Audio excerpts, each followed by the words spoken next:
बहुत समय पहले एक घना जंगल था जहाँ ढेर सारे जानवर रहते थे।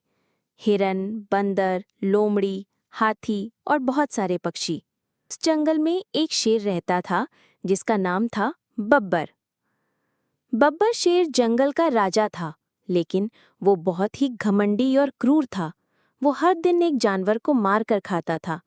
जानवर बहुत डरते थे। एक दिन सारे जानवरों ने एक सभा बुलाई। अगर यूं ही चलता रहा तो एक दिन कोई नहीं बचेगा, हाथी दादा ने कहा। हमें कुछ करना होगा, तोते ने चीखते हुए कहा। चलिए शेर से बात करते हैं, चालाक लोमड़ी बोली। अगले दिन सारे जानवर शेर के पास गए और बोले, हे जंगल के राजा, हम रोज आपको एक जानवर भेजेंगे, कृपया बाकी जानवरों को ना मारें। शेर ने दहाड़ते हुए कहा, ठीक है, लेकिन अगर किसी दिन मेरा खाना देर से आया तो मैं 10 जानवरों को मारूंगा। सभी जानवर डर गए, लेकिन बिना विकल्प के उन्होंने हाँ कर दी। अब हर दिन एक जानवर शेर के पास जाने लगा। कभी हिरण, कभी बंदर, कभी खरगोश। धीरे धीरे सब थक गए और डरने लगे कि अगला नंबर उनका होगा। एक दिन नंबर आया एक छोटे से खरगोश का। उसका नाम था चीकू। चीकू बहुत ही चालाक और बुद्धिमान था। जब जानवरों ने उसे शेर के पास भेजा तो चीकू बोला, मैं शेर से मिलूंगा, लेकिन अपने तरीके से। सब हैरान रह गए। चीकू जानबूझकर शेर के पास देर से पहुंचा। शेर बहुत गुस्से में था। तू अब आया? मेरा पेट भूख से जल रहा है। शेर दहाड़ा। चीकू शांत था।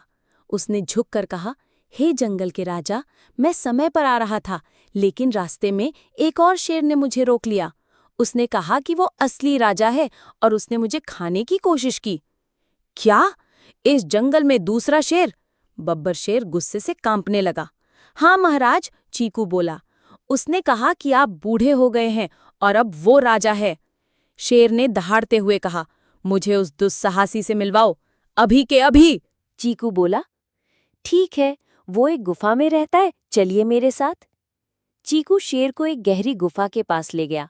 वो असल में एक पुरानी सूखी कुएं जैसी गुफा थी, जिसके अंदर पानी भरा था और ऊपर से देखने पर उसमें अपना प्रतिबिंब साफ दिखता था। वो इसी में है, चीकू बोला।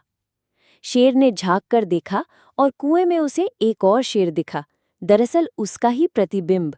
गुस्से में आकर उसने दहाड़ मारी। कुएं से भी दहाड़ सुनाई दी।